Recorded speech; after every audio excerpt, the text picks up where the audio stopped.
सुंदरपुर नामक एक गांव में एक बहुत गरीब आदमी रहता था जिसका नाम था मनोहर। उसके घर में 2 ही प्राणी थे, एक स्वयं मनोहर, दूसरी उसकी पत्नी रमा। मनोहर बेचारा हर रोज मेहनत करके जंगल से लकड़ियां काटता और जो भी मिलता उससे अपना और अपनी पत्नी का पेट भरता। एक दिन वह सूर्य निकलते ही घर से लकड़ियां लेने निकला। तभी उसने एक स्थान पर कुछ लोगों से घिरे अपने गांव के प्रधान को देखा। उसकी कुछ भी समझ में नहीं आया कि आखिर क्या बात है। यह जानने के लिए वह उन लोगों के पास पहुंचा। वहां जाने पर उसने सुना गांव का प्रधान एक व्यक्ति से कह रहा था, हाँ भाई, मैंने तुम्हारा नाम लिख लिया है। तुमने 10 आदमी का कहा था ना? वह व्यक्ति बोला, जी प्रधान जी। अच्छा, अब तुम जाओ, ठीक से प्रबंध कर लेना, ठीक है ना? उसने कहा। ठीक है प्रधान जी, मैं पूरा प्रबंध करके रखूंगा। इसी प्रकार ग्राम प्रधान ने एक एक करके कई व्यक्तियों को बुलाया। किसी के नाम 10, किसी के 5, किसी के 3 या कोई 2 लोगों की हां भरकर लौट जाते। मनोहर खड़ा होकर यह सब देख रहा था। उसकी कुछ भी समझ में नहीं आ रहा था। तभी मुखिया की नजर उस पर पड़ी तो वह उससे बोला, अरे तुम कब से खड़े हो? मैंने तो देखा ही नहीं। कहो, क्या तुम्हारा नाम भी लिख दूं? बोलो, कितने आदमी लिखूं? मनोहर ने कहा, मैं कुछ समझ नहीं पाया प्रधान जी। कैसे आदमी, कैसा नाम? कृपा करके साफ साफ बताइए कि आप नाम क्यों लिखना चाहते हो? प्रधान जी बोले, अरे क्या तुम्हें मालूम नहीं, स्वामी ज्ञानेश्वर अपने 200 शिष्यों के साथ पधार रहे हैं। यह हमारे गांव का सौभाग्य है कि वह इस गांव में आ रहे हैं। ऐसे महात्माओं के दर्शन बड़े पुण्य से होते हैं। मनोहर बोला, हाँ प्रधान जी, आपका कहना बिल्कुल सत्य है। स्वामी ज्ञानेश्वर जी एक बहुत बड़े महात्मा हैं। उनके दर्शन पाकर हमारा गांव धन्य हो जाएगा। प्रधान जी ने कहा। तो चलो बताओ, तुम कितने सेवकों को भोजन करा सकते हो? मनोहर ने कहा, प्रधान जी, आप तो मेरी हालत जानते ही हो। काश मैं भी इस शुभ कार्य में हाथ बटा पाता। मुझे तो खुद के खाने के लाले पड़े हैं। प्रधान जी ने कहा, सुनो भाई, मैं साफ साफ बात करना ठीक समझता हूँ। अपने इस दशा के लिए तुम खुद जिम्मेदार हो। मनोहर चौंकते हुए बोला, मैं जिम्मेदार हूँ? वो कैसे प्रधान जी? प्रधान जी ने कहा, अगर जानना चाहते हो तो सुनो, किंतु नाराज मत होना। मनोहर प्रधान जी की बातें सुनकर बोला, सुनिए प्रधान जी, भला मैं क्यों नाराज होने लगा? सुनना ही चाहते हो तो सुनो। जो मनुष्य सदा अपने लिए ही सोचता है वह कभी सुखी नहीं रह सकता। स्वार्थ सभी दुखों की जड़ है। मनुष्य जन्म से ही स्वार्थी होता है, किंतु वह कभी कभी दूसरों की भलाई का कार्य भी करता है। एक तुम हो जो कभी कोई परोपकार नहीं करते। मनोहर बोला, क्या मैं सबसे बड़ा स्वार्थी हूँ प्रधान जी? प्रधान जी ने कहा, हाँ भाई, बात तो ऐसी ही है। जो मनुष्य सदा अपने ही विषय में सोचता है, न कभी कोई दान करता, उसे स्वार्थी ही तो कहेंगे ना। मनोहर बोला, आप ठीक कहते हो प्रधान जी। मैंने सदा अपना और अपने परिवार का ही पेट भरा है, कभी किसी को एक मुट्ठी अनाज नहीं दिया। शायद यही मेरी गरीबी का कारण है। आप ऐसा करो, मेरे नाम भी एक सेवक का भोजन लिख दीजिए। आप तो जानते ही है, इससे अधिक मैं कर भी नहीं सकता। तभी गांव का महाजन वहां आया और प्रधान जी से बोला, प्रधान जी, मैं 100 सेवकों को भोजन कराऊंगा। आप मेरा नाम भी लिख दीजिए। महाजन की बात सुनकर मनोहर के दिल पर क्या बीती, यह तो राम ही जाने। किंतु वह सोचने लगा, गरीबी से अच्छी तो मौत है। मौत तो एक ही बार आती है, किंतु गरीब रोज रोज मरता है। गरीबी सचमुच एक बहुत बड़ा अभिशाप है। काश मैं भी धनवान होता। इसी प्रकार मन में विचार करता हुआ मनोहर अपने घर पहुंचा। घर जाकर उसने अपनी पत्नी से कहा, कल स्वामी ज्ञानेश्वर जी अपने 200 शिष्यों के साथ हमारे गांव आ रहे हैं। गांव के सभी लोग शिष्यों को अपने अपने घर भोजन कराएंगे। इसलिए मैंने भी प्रधान जी के यहाँ अपना नाम लिखवा दिया है कि मैं भी एक शिष्य को अपने यहाँ भोजन कराऊंगा। पति की बात सुनकर उसकी पत्नी अत्यंत प्रसन्न हुई और बोली, स्वामी, यह तो आपने बहुत ही अच्छा काम किया। संत महात्माओं को भोजन कराना बड़े पुण्य का काम है, किंतु घर में तो कुछ भी नहीं है।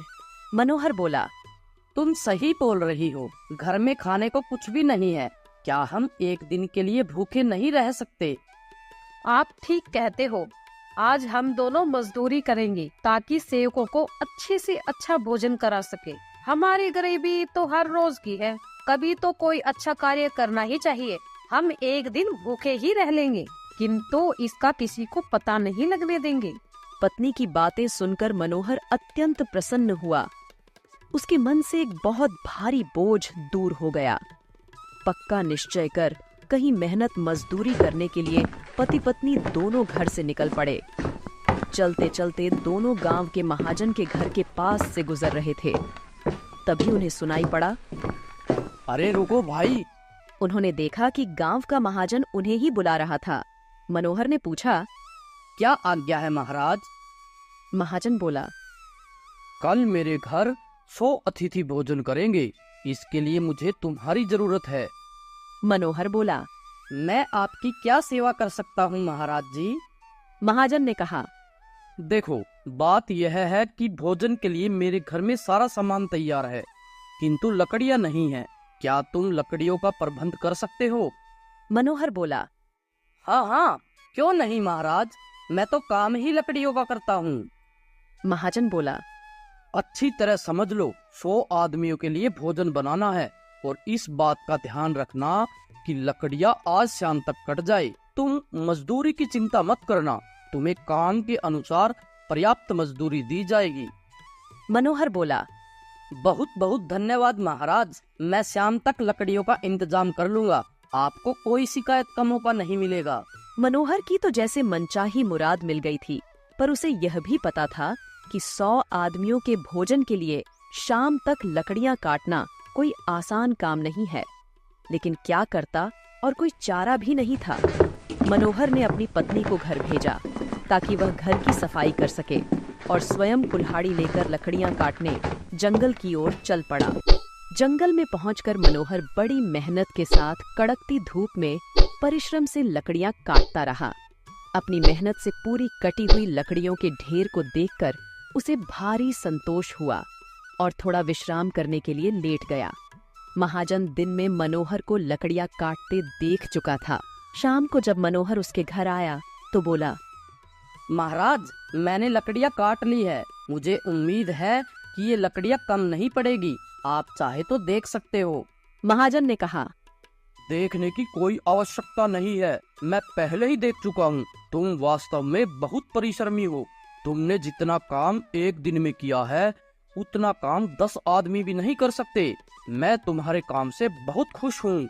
इतना कहते हुए महाजन ने अपने एक नौकर को एक बड़ी टोकरी चावल और सब्जी लाने की आज्ञा दी। थोड़ी देर में वह नौकर टोकरी भर चावल और सब्जियां आदि लेकर बाहर आया। तब महाजन मनोहर से बोला, यह लो तुम्हारी मजदूरी। इतने अधिक चावल देखकर मनोहर ठगा सा रह गया। वह सदा लकड़ियां काटता था, किंतु अभी तक उसे इतना परिश्रम कभी नहीं मिला था जितना महाजन ने दिया था। मनोहर को चुप खड़ा देख महाजन बोला, क्या सोच रहे हो भाई, तुमने मेहनत की है, उसी की मजदूरी तुम्हें दे रहे हैं। मनोहर बोला, किंतु महाराज, यह तो बहुत ज्यादा है। महाजन ने कहा, ले लो भाई, तुमने मेहनत की है, हम अपनी खुशी से दे रहे हैं। कल तुम भी अपने अतिथि को भोजन करा रहे हो, किसी प्रकार की कोई कमी ना हो। मनोहर बोला, फिर भी महाराज। महाजन ने कहा, फिर कुछ भी नहीं, समझ लो जिन शिष्यों को तुम भोजन करा रहे हो, यह उसी के भाग्य का है, क्योंकि दाने दाने पर खाने वाले का नाम लिखा होता है। मनोहर ने टोकरी सिर पर रखी और घर की ओर चल पड़ा। सामान लेकर जब वह घर पहुंचा तो उसकी पत्नी इतने सारे चावल व सब्जियां देखकर बोली, बहुत मेहनत करनी पड़ी ना, थक गए होंगे। मनोहर बोला, नहीं नहीं, कोई बात नहीं, भगवान को लाख लाख धन्यवाद दो कि उसने हमारी लाज रख ली। लोग तो 100 अतिथियों को भोजन करा रहे हैं, हमारे घर तो केवल एक ही अतिथि आएगा। यदि हम उसे भी भोजन नहीं करा पाते तो हम किसे मुंह दिखाते। भगवान जो भी करता है भले के लिए ही करता है, बस भोजन करने के बाद अतिथि खुश हो जाए, इससे मेरी सारी मेहनत सफल हो जाएगी। रमा बोली, आप चिंता न करो स्वामी, यह सब देखना मेरा काम है। आप थक गए हैं, आपने सुबह से कुछ भी नहीं खाया। चलिए भोजन कर लीजिए और सब कामों के बारे में सुबह सोचेंगे। सामान तो जुट ही गया है, रहा भोजन तैयार करना वह मैं कर लूंगी। भोजन करने के बाद दोनों पति पत्नी सो गए। दूसरे दिन प्रातः जब वे दोनों उठे तो देखा कि एक व्यक्ति बाहर खड़ा है। उसे देखकर मनोहर बोला, माफ करना भैया, मैंने आपको पहचाना नहीं। वो व्यक्ति बोला, मैं पास के गांव में ही रहता हूँ और मैं एक कुशल रसोइया हूँ। मुझे मालूम हुआ है कि आज आपके घर कोई अतिथि आने वाला है। मैंने सोचा आपको रसोइये की आवश्यकता होगी, इसलिए मैं चला आया। रमा बोली, भैया हम बहुत गरीब हैं, तुम्हें शायद गलतफहमी हो गई है। हमारी इतनी हैसियत नहीं कि हम रसोइया रख सके। हम दोनों पति पत्नी स्वयं भोजन बना लेंगे और फिर हमें भोजन ही कितना बनाना है, केवल एक ही अतिथि के लिए ना। रसोइया बोला, तो कोई बात नहीं, आप पुण्य का कार्य कर रहे हैं, मैं आपसे कोई पैसा नहीं लूंगा। रमा बोली, नहीं नहीं, ऐसा नहीं हो सकता। बिना मजदूरी दिए किसी से काम कराना पाप है। रसोइया बोला, बहन ऐसा ना कहिए, मुझे अपना सेवक ही समझिए। मैं इस पुण्य काम में आपकी सहायता कर रहा हूँ। इस शुभ काम में हाथ पटाने से मुझे मत रोकिए। दोनों पति पत्नी मना करते रहे, किंतु उस व्यक्ति ने उनकी एक न सुनी और स्वयं रसोई घर में चला गया। मनोहर और उसकी पत्नी देखते ही रह गए। मनोहर ग्राम प्रधान के घर की ओर चल पड़ा, क्योंकि उसे वहां से अतिथि को लाना था। प्रधान के घर पर बहुत भीड़ थी।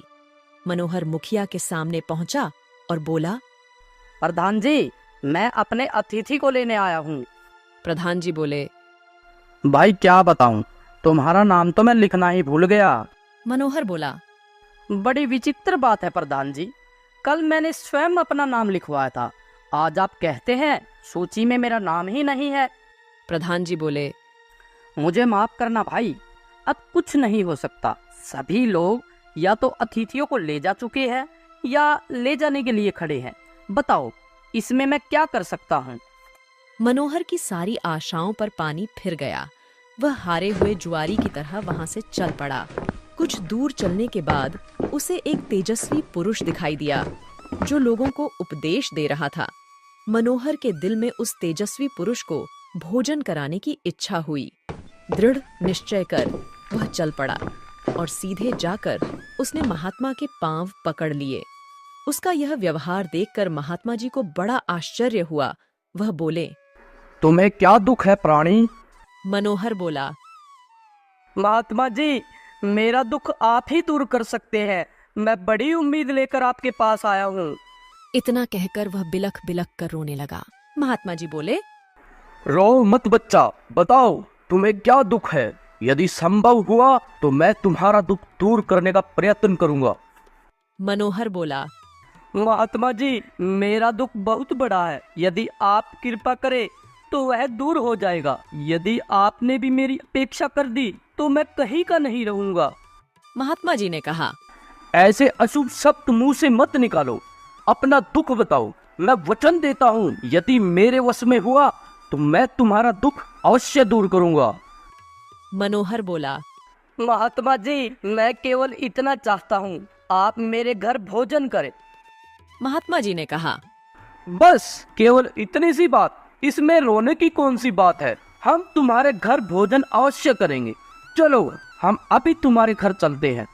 इतना कहकर महात्मा जी उपदेश देना बंद कर उसके साथ चल पड़े।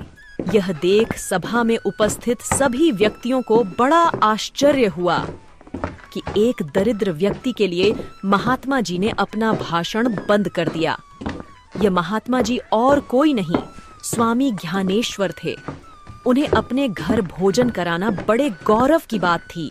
स्वामी ज्ञानेश्वर मनोहर के घर पहुंचे। मनोहर और उसकी पत्नी ने श्रद्धा और भक्ति के साथ उन्हें आसन पर बैठाया और भोजन कराया। जब स्वामी ज्ञानेश्वर भोजन कर चुके थे तो मनोहर हाथ जोड़कर बोला, महात्मा जी, आपने मुझ गरीब के घर में भोजन करके जो उपकार किया है, इसके लिए मैं जन्म जन्म तक आपका ऋणी रहूंगा। मेरी समझ नहीं आता कि मैं किन शब्दों से आपका आभार प्रकट करूं। ज्ञानेश्वर महाराज जी बोले, देखो बच्चा, सच तो यह है कि छोटा या बड़ा कोई नहीं होता। छोटे बड़े का भेद तो अज्ञानी मनुष्यों का बनाया हुआ है। मनोहर बोला, यह तो आपकी उदारता है महाराज, नहीं तो मैं एक अधम प्राणी हूँ। महात्मा जी ने कहा, नहीं नहीं, तुम अधम नहीं हो, तुम महान हो। जिसका मन पवित्र है वह मनुष्य कभी अधम नहीं हो सकता। जो परिश्रम करता है वह हमारी दृष्टि में महान है। जो परिश्रम नहीं करता उसे हम नीच समझते हैं। तुमने जो परिश्रम किया है उसे चाहे दुनिया देखे या ना देखे, किंतु भगवान ने देखा है। क्या तुम उस रसोइये को जानते हो जो रसोई का काम कर रहे थे? वो स्वयं इंद्र भगवान थे। लेकिन घटाओं से पानी के बजाय केवल मनोहर के घर में ही हीरे, जवाहरात इत्यादि की वर्षा हो रही थी। मनोहर बहुत खुश हुआ और सभी गांव वाले मनोहर की जय जयकार करने लगे। कोई इस बात की कल्पना भी नहीं कर सकता था कि ऐसा दरिद्र आदमी, जिसे भर पेट भोजन मिलना भी मुश्किल था, वो एक दिन इतना बड़ा धनवान हो जाएगा। ग्राम प्रधान, जो कल तक मनोहर से सीधे मुंह बात भी नहीं करता था, वो बोला, तुम्हारी भक्ति सच्ची थी मनोहर। लगता है हम सब दिखावा करते थे। तुम्हारी भक्ति के सामने हम सब बौने रह गए हैं। तुम जीत गए हो और हम हार गए हैं। यह सब स्वामी ज्ञानेश्वर महाराज की कृपा का परिणाम है। अब तो तुम राजा हो गए हो। शायद ही इतना धन किसी राजा के पास हो। एक गांव में रमेश नाम का किसान रहता था। परिवार में उसकी पत्नी और 2 बच्चे थे। वह अपने छोटे से खेत में फसलें उगाता था, जिससे कि वो अपने परिवार के लिए 2 वक्त का खाना जुटा पाता था। लेकिन इस साल बारिश न होने की वजह से उसकी फसलें इतनी अच्छी नहीं हो पाई। एक दिन वह अपनी पत्नी के साथ खेत पर खड़े होकर कह रहा था, हे भगवान, अगर बारिश हो जाए तो इस बार सभी किसानों की फसलें अच्छी हो जाए। उसकी पत्नी भी कहती है, सही कहा आपने। अगर बारिश हो जाती है तो इस बार काफी अनाज हमारे पास आ जाएगा। बारिश की आस में किसानों की उम्मीदें टूटने लगती हैं, लेकिन बारिश की एक भी बूंद जमीन पर नहीं गिरती। परिणाम यह होता है कि सभी किसानों की फसलें बर्बाद हो जाती हैं। रमेश की फसल भी पूरी तरह बेकार हो जाती है। ये देखकर रमेश कहता है, हे भगवान, इस बार किसानों का बहुत नुकसान हुआ है। फसलें पूरी तरह से नष्ट हो चुकी है। मैंने तो इस फसल और बच्चों की पढ़ाई के लिए कर्जा भी नहीं रखा था। अब मैं इस कर्जे को कैसे चुका पाऊंगा? यह सुनकर रमेश की पत्नी रमेश को सहारा देते हुए कहती है, कोई बात नहीं, अब जो होना था वो हो गया। हमारी पड़ोस वाली दीदी कह रही थी कि महेश भाई शहर गए हैं। हो सके तो आप भी शहर चले जाइए। शहर जाकर थोड़ा पैसा कमा पाएंगे तो कर्जा भी चुका देंगे। यह सुनकर रमेश कहता है, हाँ, अब मेरे पास केवल 2 ही रास्ते हैं। या तो मैं शहर जाकर थोड़े बहुत पैसे कमा लूं या फिर खेत बेच दूं। लेकिन मैं खेत बेचना नहीं चाहता, क्योंकि हमारे पालन पोषण का यही एकमात्र सहारा है। बाद में रमेश और उसकी पत्नी दोनों मिलकर रमेश के शहर जाने को ही उचित समझते हैं। अगली सुबह रमेश शहर जाने की तैयारी करता है। वह अपनी पत्नी से कहता है, सुनो, मैं खाली हाथ शहर जा रहा हूँ। कोशिश करूंगा कि कहीं अच्छा सा काम ढूंढ लूं और थोड़ा बहुत पैसा कमा लूं। जैसे ही कुछ पैसे हो जाएंगे मैं तुम्हें खर्चे के लिए भिजवा दूंगा। रमेश के जाते वक्त उसकी पत्नी उसे कुछ पैसे देती है। यह देखकर रमेश कहता है, यह पैसे कहाँ से आए तुम्हारे पास? रमेश की पत्नी कहती है, मैंने थोड़ा थोड़ा करके ये पैसा जमा किए थे अपने बुरे वक्त के लिए। अब शायद इनका सही वक्त आ चुका है। रमेश थैला उठाता है, उसी में उन पैसों को रख लेता है और शहर के लिए रवाना हो जाता है। शहर पहुंचकर वह काम ढूंढना शुरू करता है, लेकिन पूरा दोपहर काम की तलाश करते करते वह थक जाता है, लेकिन काम नहीं मिलता है। उसके बाद वह एक बगीचे में जाकर पेड़ की छांव में बैठ जाता है। वहीं पास में दो जेब कतरे आपस में बात कर रहे होते हैं। सुन बे कल्लू, 3 दिनों से कोई भी मुर्गा हाथ नहीं लगा है। लगता है इसके पास काफी माल है। इस बार खाली हाथ लौटकर नहीं आना है। सही कहा मालिक, आपकी निगाह तो बहुत तेज है। चल अब तारीफ करना बंद कर और काम पर लग जा। मैं इसे बातों में उलझा लूंगा और तू इसका थैला लेकर 1, 9, 11 हो जाना। मालिक यह सब तो ठीक है, लेकिन 1, 9, 11 नहीं, 9, 2, 11 होना है। बकवास बंद कर और काम पर लग जा। उनमें से एक जेब कतरा रमेश के पास जाकर उससे बात करने लगता है। अरे श्याम बाबू, कैसे हो? बड़े दिनों बाद दिखाई दिए हो। अरे भाई, आप कौन हो? मैं तो आपको जानता भी नहीं। और मेरा नाम श्याम बाबू नहीं, मेरा नाम तो रमेश है। अरे हाँ, तभी मैं कहूँ कि तुम्हारा नाम भूल रहा हूँ। अच्छा, और बताओ क्या हाल है? अरे क्या बताऊं भाई, गांव से शहर आया हूँ काम की तलाश में, लेकिन काम मिल नहीं रहा। अगर आप मुझे जानते हो तो मेरे लिए कोई काम ही बता दो।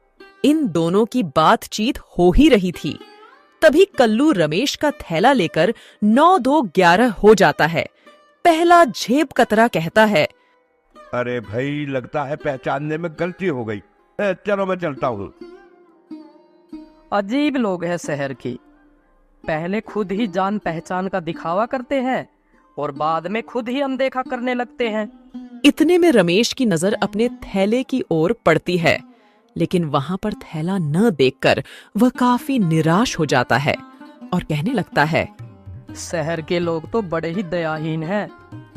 मैं तो सोचता था शहर के लोगों का बड़ा दिल होता है, लेकिन यहाँ तो दिल है ही नहीं किसी के पास।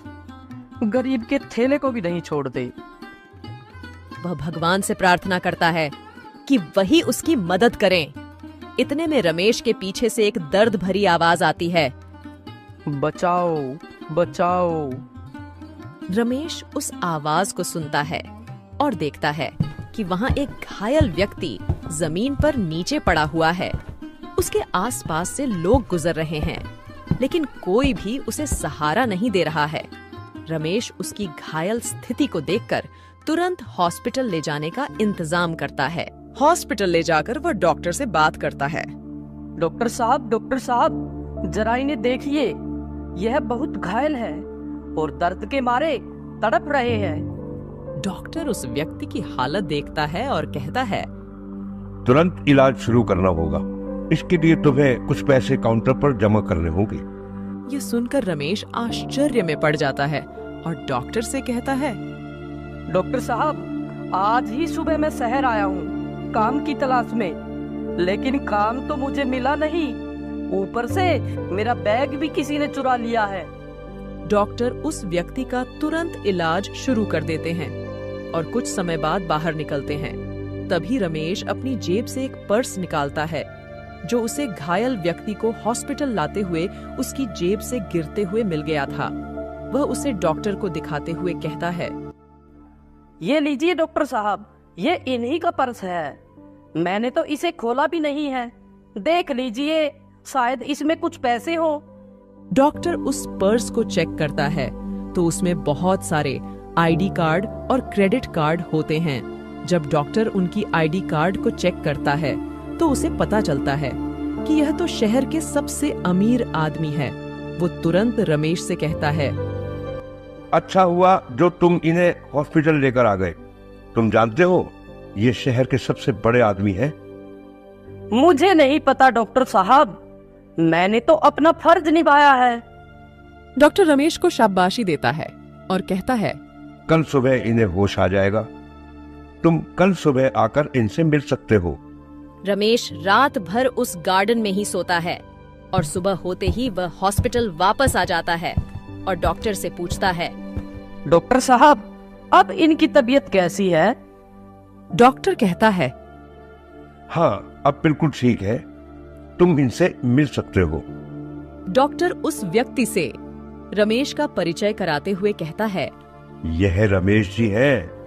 इन्होंने ही आपकी जान बचाई है। घायल अवस्था में यही आपको हॉस्पिटल लेकर आए थे। यह सुनकर अशोक जी कहते हैं, धन्यवाद मेरी जान बचाने के लिए। तुम कौन हो और क्या करते हो?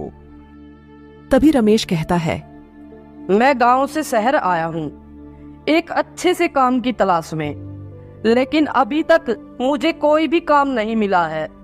मेरे ऊपर कर्ज है, मैं उस कर्ज से मुक्त होना चाहता हूँ, इसलिए मैं शहर पैसे कमाने के लिए आया हूँ। अशोक जी ये सोचकर हैरान हो जाते हैं कि यह व्यक्ति इतनी परेशानी में होते हुए भी मुझे हॉस्पिटल लेकर आया।